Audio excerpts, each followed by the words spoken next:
我这个选用了个多宝鱼，大概1斤3、4左右吧。先把那个肉先取出来，因为它比较扁，所以要切那个肉取出来的时候，尽量在那个鱼的那个边边用力压住它，然后用力再用个刀的尖，就千万不要着急，慢慢把那个鱼片先取出来。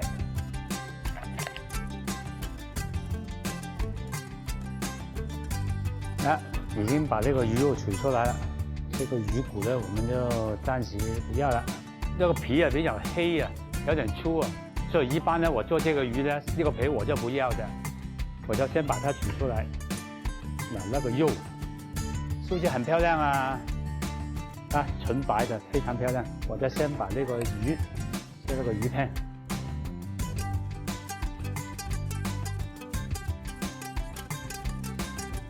用这个盘先把那个鱼肉盛起来，先把韭菜的那个头切粒，我们准备等一下炒香以后，再撒在那个鱼片的上面，先把它盛起来。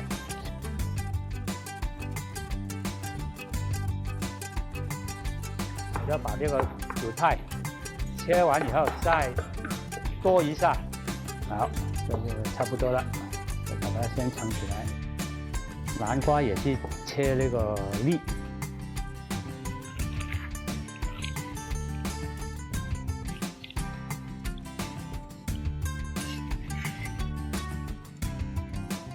接着下来呢，我们先烧开，把那个油，因为油炸的东西用油的量比较多。这个步骤下来呢，我鱼片切好了。所有东西准备好了，这个鱼片切好了，先放下味道下去，先腌一下，不腌的话，这个鱼就没有味。放盐，再拌一下。还有一种东西要放的，叫脆姜粉，就是这个了。还有这个也是脆姜粉，我就这个脆姜粉一开好啊，这个是粉的，还没开的。什么叫脆姜粉呢？其实脆姜粉就是面粉跟泡打粉的混合。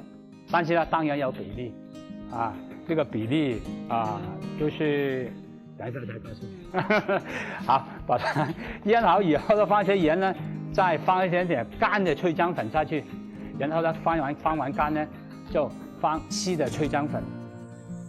开稀的脆姜粉呢，也是放水跟油一起放下去，大概比例就是7成水，3成油左右那个比例。放一点点的韭菜跟南瓜，也是要拌一下，再把它一块一块。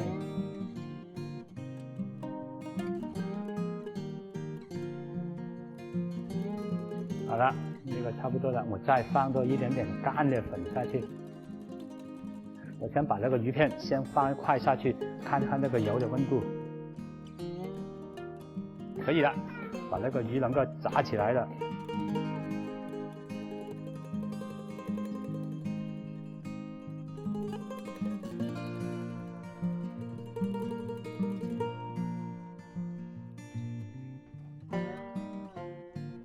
好了，这个鱼片呢，看到已经炸熟了，我会把它先起锅了。哇，这道菜连我都觉得真的漂亮，真的很有食欲。马上就放那个鱼头鱼尾下去，开始炸一下，炸熟它用来摆盘用的。这个鱼头鱼尾呢已经炸好了，你看那个颜色就对了，金黄色。我们先来做一个摆盘。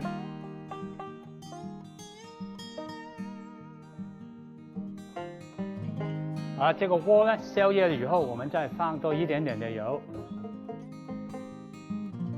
把刚才切好的这个韭菜放点下去，再炒香一下。然后呢，我们会放一点点的冬菇一品鲜，再提一下鲜味。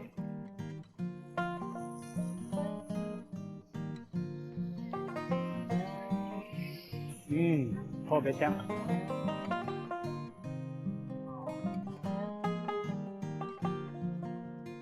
好，那么漂亮的鱼就呈现在你面前了。想不想吃啊？想吃就是一块来尝尝它的味道是怎么样的。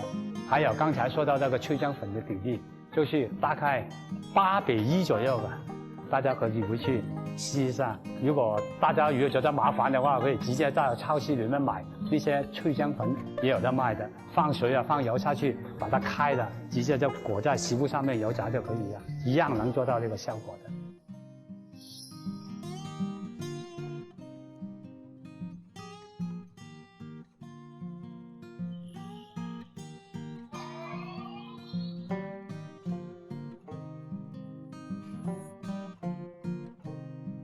人的品行也总会和喜爱的某种吃食有关，而想要了解一座城市，也必先从小吃开始讲起。不同于饮食文化中的知名菜系，小吃仿佛是最能区分南北地域的一种体现。而各地的小吃也在飞速发展中，逐渐演变出越来越多的形态和口味，甚至被人们寄予更多的情感。在京城有这样一家小店，它隐藏在五道营胡同，完美错开了拥挤的主道和嘈杂的人流。一转角，隐蔽在不起眼的老房屋中，简洁的门脸，墙角边小小的玻璃窗和黑色墙漆上所书的“远古本店”4个大字，简单却别致。一小是这家店的主人，也是这些甜品的出品人。作为设计出身的他，让这家店和这些甜品都美到了极致。而一小想做的正是有中国人味觉记忆的甜品。首先我很喜欢喝茶，其次又特别喜欢烘焙。那我经常会去思考，就是如何把这两者结合起来呈现给大家呢？毕竟咱们中国的这个茶文化源远流长，但是茶点这一块却有所缺失，所以我就很想去思考，如何把中国的这个传统的食材结合现在比较健康的一种，不管是做法呀，也是或者是低糖啊之类的低油，那样子做出来就是口感也很好，大家也很喜欢的一种食物。就是这样两个性格温婉的女孩，依靠她们对于茶点的理解，加以设计和创作，最终让一种中国新式茶点映入人们的眼帘。所有的茶点基本上在设计的时候，会首先外形上面会比较简洁一些，让大家尽量去品尝它的味道。然后味道上面的话，基本上食材会以中国的传统食材为主要的一个选择，结合现代的一些做法，呈现一种非常细腻或者说对比强烈的一种口感。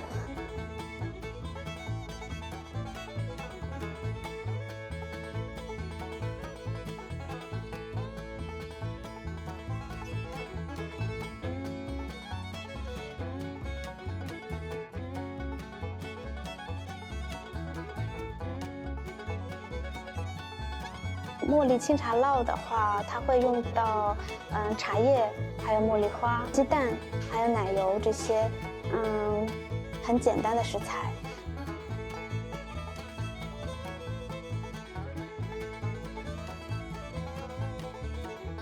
它的口感比较细腻，吃完以后就是满嘴的茶香，同时会有回甘。新鲜的创意进入手作中式点心的气息，再精心搭配器皿，交相呼应，凸显出强烈的东方美感，让你对每一道甜品充满惊喜，而且绝不失望。黑芝麻炒熟，然后把它磨成粉，会散发出它特别香浓的味道。其次是豆腐的加入，它会有很和谐的味道，就是豆腐很有豆香，然后加上黑芝麻的香味，它的香气会有互相的一种融合。其次加入那个奶油那些搅拌到一起，其实是慕斯的做法，但是它呈现出来的话是做成了一个圆形的球状，会让人感觉很可爱，同时也很饱满。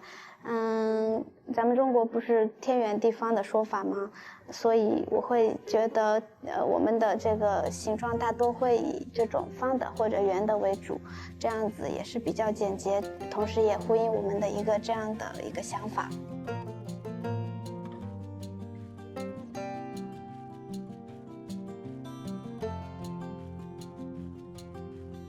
茶点与茶是远古本店对于新中式茶文化理解的完整，将四季的味道揉捏成味蕾丰富的果子，配上清爽味甘的茶与酒，此刻的满足只因一切都如此恰到好处。枸杞米酒糕的灵感主要来源于我奶奶，因为小时候她会经常给我做米酒吃。研发这一款甜点的时候，其实是为了表达一种乡愁吧。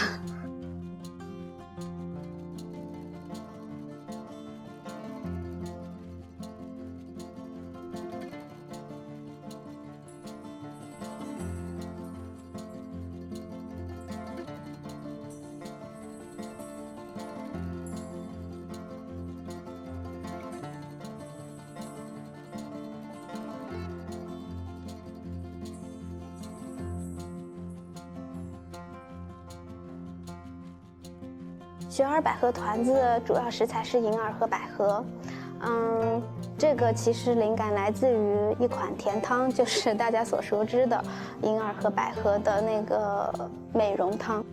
银耳的软糯和百合的香甜，搭配在一起，然后结合这个芝士的加入，会有很香浓的感觉。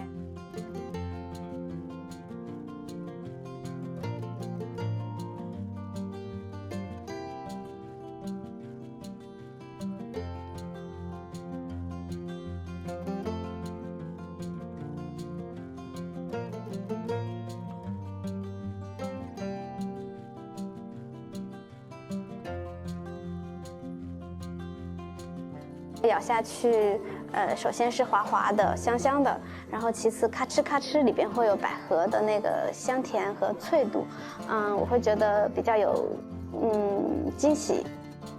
从一份简单的茶点里尝到节气的自然更迭，怀着喜悦的心情，体会日常生活里被忽略的细微变化，这大概就是一款小食所存在的价值。除此之外，24节气的甜点并不是以食材为名字的来源，它更多的是一些诗意的表达。比如说，白露这天的名字叫做边霜，立冬的这天叫做红叶。我们也希望能够大家来品尝这个甜点的时候，能够感受到耳边的风，或者说是窗外的一些景色的变化，或者说，季节的变化。因为在大城市里边，大家都比较忙碌，如果我们能够通过食物结合我们的一些文字或者说名字上的一些解释，让你慢下来，这是我们想要去传达的。从一款精致入微的茶点里，我们品味到的不止于口舌之欲，更是一种全新的生活方式。而人们总是容易被情所牵绊，最直接的表现大概就是故乡的一份小食大爱了。同样是在曲径辗转的胡同里，有一个青岛的姑娘在北京开了一家武汉的热干面小店。酒香不怕巷子深，久而久之，她的故事也就在去过的时刻间传开了。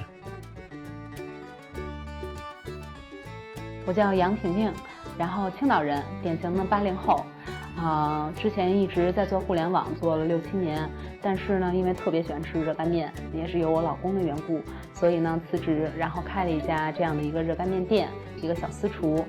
对，然后从去年开始开的，到现在其实还不到1年。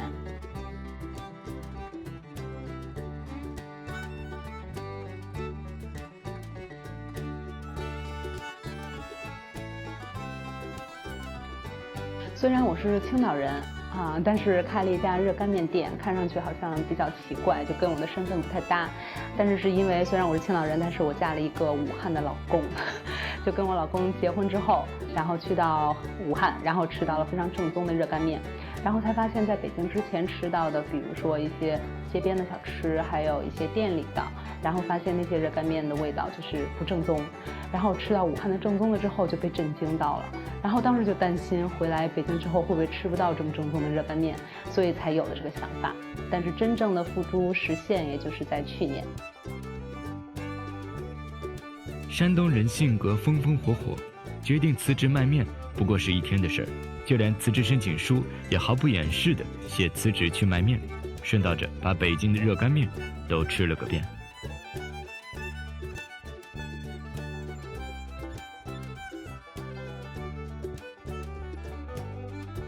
真正开始做的时候，面就是烫15秒就可以出锅，但是剩下的几味佐料全都是我们秘方配制的。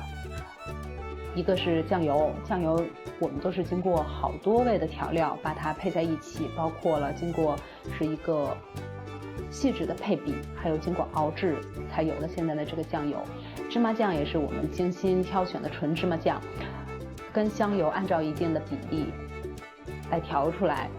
但是我们这个芝麻酱的话，调的是会有一个比较好的地方，是它的油润度是最好的。从武汉运过来这个萝卜丁，它是带一点点的辣和一点点的甜度，咸味儿没有那么咸，所以单吃的话，你可能会觉得稍微有一点点淡。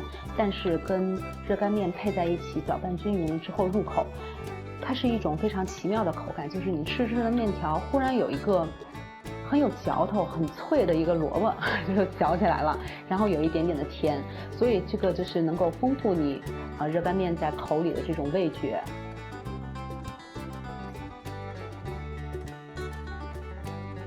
一开始的时候折腾了几个月，婷婷最终取了个楚大圣这样一个风风火火的名儿，终于顺利开业。不成想面没卖多久就被食客们封为拯救思乡灵魂的旧式面馆。来这边的食客80%都是湖北人，因为整个除了武汉，整个湖北其实也都是吃热干面的，作为他们每天过早的食物。就举一个例子，能够看出来他对我们这个热干面的一个评价。当时有一个男生，他是留学回来，留学回来之后就在听朋友的介绍来到我们这家店，面条刚一上，他都还没有吃的时候，当场就惊呼，就把我有吓到，就惊呼说：“天哪，这里有这样的面条！天哪，这还有这样的萝卜丁！”就是他只要一看到，他就知道这个就是家乡的东西。然后当时我就心里就感到非常开心，虽然先吓了一跳，但是特别的开心。或许就是因为这种简单的初衷，远在青岛的父母也会过来帮忙。店里挂着婷婷爸爸亲自书写的菜单，对于婷婷来说，这是最好不过的支持了。因为桂花湖米酒也是湖北特色的早餐，所以会有酒酿还有桂花糖、枸杞、红枣，还有把它调成糊状。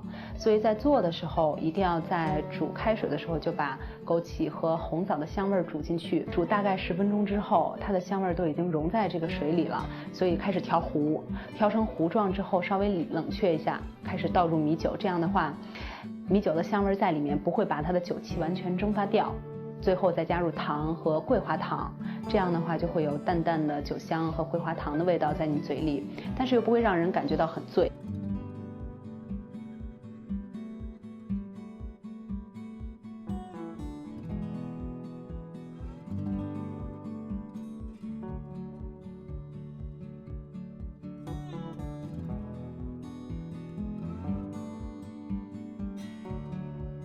虽然热干面和米酒还有这边提供的所有的湖北的小吃，它看上去不是一道经典的大菜，或者说一个大菜系，或者说看上去非常有功力的大厨做出来的米其林几星的菜，但是呢，它确实是能够勾起所有湖北人对于家的一个感受，对于家的一个感情。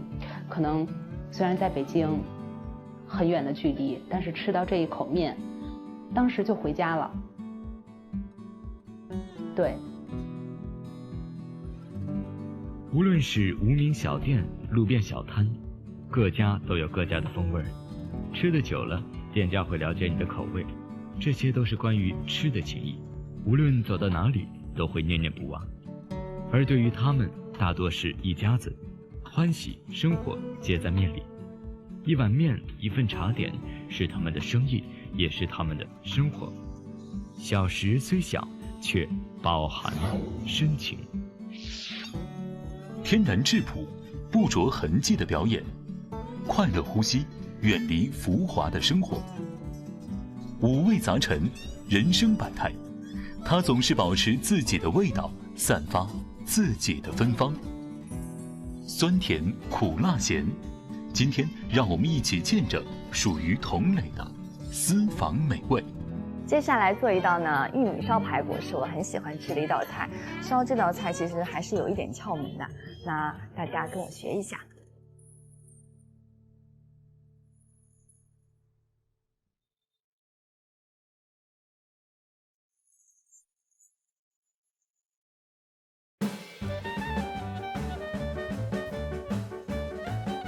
我们先用冷水把排骨焯一下，这样焯排骨它能够去血腥味儿。我们先要放入姜片，切点姜片进去，把姜片放进冷水里面，还有料酒倒一些进去，然后再放入排骨。那为什么要用凉水而不用热水来去血呢？就是热水的话，如果排骨一放进去，它就马上就熟了，它的血就出不来。那么凉水的话，慢慢煮熟，它那个血水就慢慢就渗出来了。在里面放入姜和酒的效果呢，就是去掉那个血腥味儿，它里面有腥味儿。现在就把那个血水劈掉，把我们的排骨捞出来。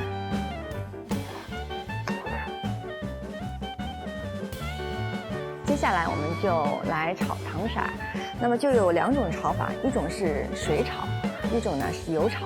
今天我们用的是油炒，大家可以用冰糖，也可以用白砂糖，就是根据自己的需要喜好。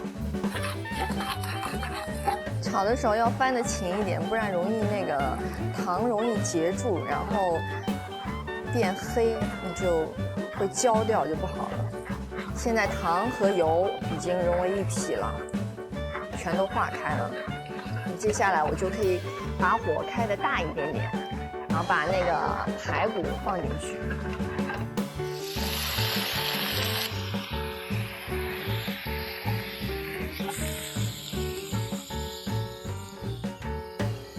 哇塞，马上就有香味儿就出来了，大家可以翻炒一下。我是喜欢把那个排骨烧的有一点点焦焦的，这种感觉比较好。就把它那个水分稍微吸干一点，它外表那个稍微酥一点。其实现在就能闻到那个排骨里啊，那个血腥味儿是一点都没有的，还有那个姜的香味儿已经也在那个跟肉混在一起，非常的好闻。好，炒到有点发那个皮，它的表皮有点发焦，那我们就倒入热水。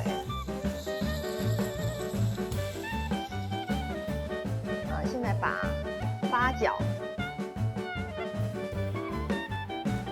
还有桂皮我们放进去。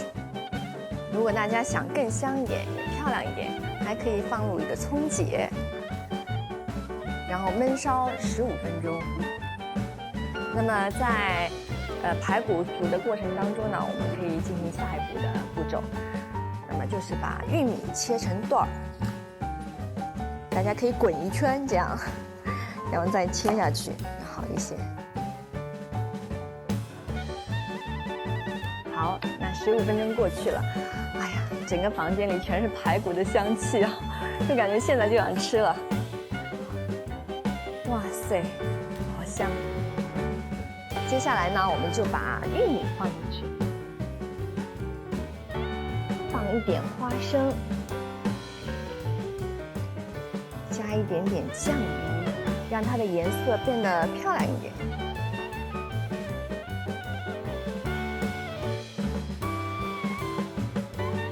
好，加完这些东西呢，我们就再让它焖烧10分钟，然后就可以出锅了。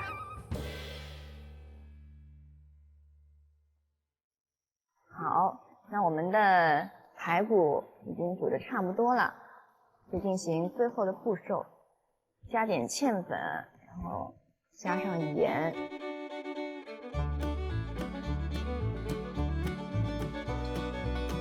其实大家可以根据自己喜好，也可以不勾芡粉。勾了芡粉呢，会让汤汁看上去更亮一些，更粘稠一些，就是从美观度上就更好一些。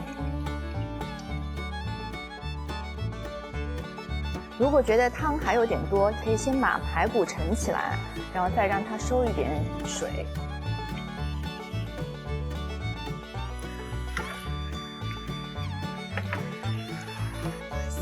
香。好，这道玉米烧排骨就算完成了。那么其实这是很家常的一道菜，一年四季都可以吃，不用看什么节日啊。我觉得，我现在就想吃。好香。